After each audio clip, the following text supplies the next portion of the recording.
পাল্লা রয়ে গেছে, ওই জায়গায় দেখো দাদা ভেজাল বাজাইছে।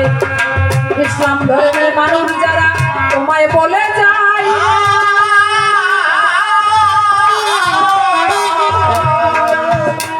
ওরে নবীজি ছাড়া আমাদের বান্ধব কেহ নাই। আমরা সদাই দেব তাহার দুহাই, আমরা সদাই দেই রাসূলের দুহাই, অন্য কিছু চাই না।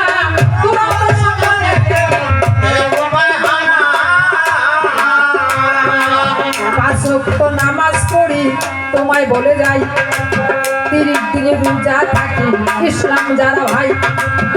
আমাদের রমজান মাসে দেখো চিন্তা করে, নারীর সঙ্গে সহবাস আমরা মোটেই করি না রে। সেই মাসটা আমাদের ঘরের নারী যারা মায়ের মতো দেখি তারা, শুনো ভাবধারা। মার সন্তান যেমন থাকে দাদা ঘরে, সেইভাবেতে বসত করি রমজানের ভিতরে। তোমাদের মধ্যে দেখো তেমন রীতি নাই,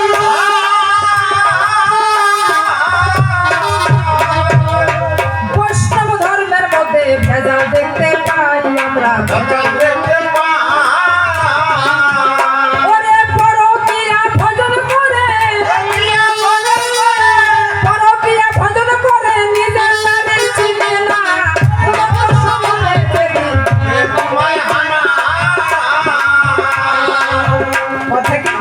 বলি না, আমার এই গৌর হরি নিজেই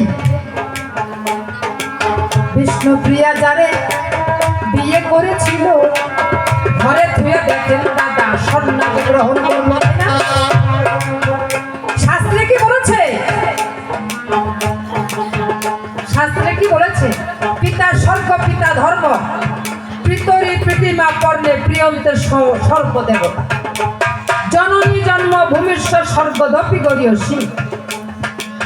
পিতা মা তাকে দেখেন ভজন করে করে, সকল ভজন সার্থক হয় শাস্ত্রের ভিতরে। তাহার প্রমাণ রয়ে গেছে, আমি বলে যাই আপনারা ধৈর্য ধরে শুনিবেন সবাই। কার্তিক আর গণেশ ছিল দুইটা ভাই, শিবের দুইটা ছেলে। কার্তিক খুব চালাক,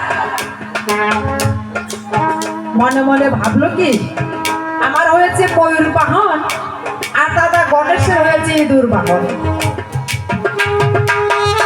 সবাই বলে সিদ্ধিদাতা গণেশ, গণেশ হয়েছে বড়। কার্তিক বলে কে বা বড় কে বা ছোট হয়, তাহার একটু দিতে হবে এখন পরিচয়। গণেশকে ডেকে বলল দাদা তোমাকে জানাই, একটা কর্ম করো এখন বলে যাই। দুই ভাইয়ে দুইটা সাদা ফুল হাতে নিল,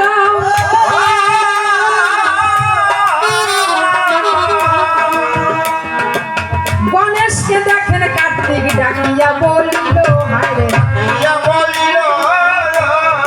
দাদা এই ফুলটা হাতে নাও, তোমার হাতে একটা আমার হাতে একটা। এই ফুলটা নিয়ে এই 33 কোটি দেবতার পায়ে ঘুরে ঘুরে, এই ফুলের সাজির মধ্যে যে কটা ফুল আছে সব দেবতার পায়ে ফুল দিয়ে যে ঘরে ফিরে আগে আসতে পারবে সে হবে বড়। কারণ কার্তিকের ময়ূর বাহন আর গণেশের রয়েছে ইঁদুর বাহন। ময়ূর তো উড়ে উড়ে যেতে পারে, ইঁদুর তো উঠতে পারে না, আস্তে আস্তে যা।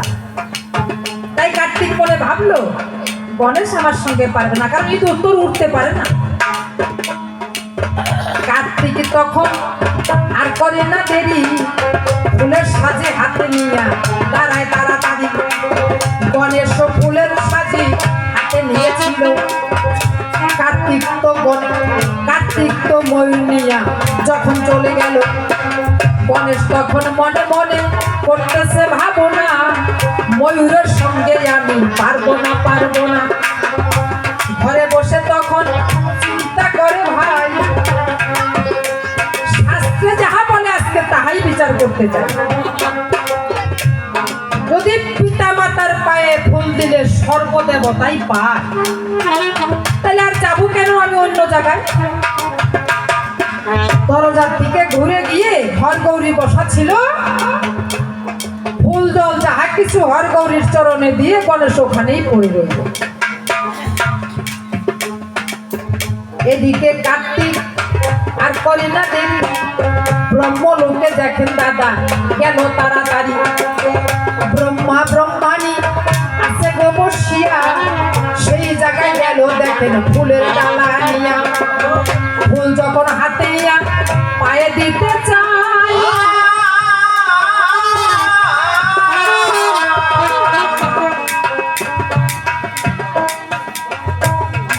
দেখে ওদের দুই পায়ের মধ্যে ফুল আছে, ফাঁকা নাই কোনো পা। কার্তিক তখন বলল, আপনাদের পায়ে কে ফুল জল দিয়ে গেল? ব্রহ্মা বলল, তোমার দাদা গণেশ এই তো এখনই এসেছিল, দিয়ে এই মাত্র গেল।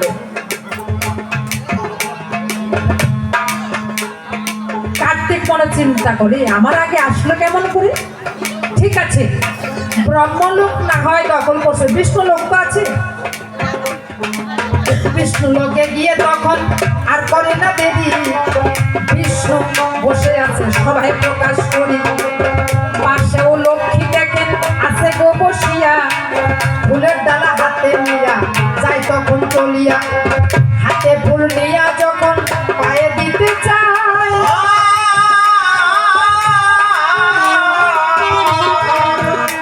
দেখে ওই চরণ ফুল দিয়েছে এখনো কুঞ্জ নাই। তোমাদের চরণে কে ফুল জল দিয়ে গেল বলে তোমার দাদা গণেশ এখন এসেছিল, মাত্র দিয়েই বাইরে হয়ে গেল।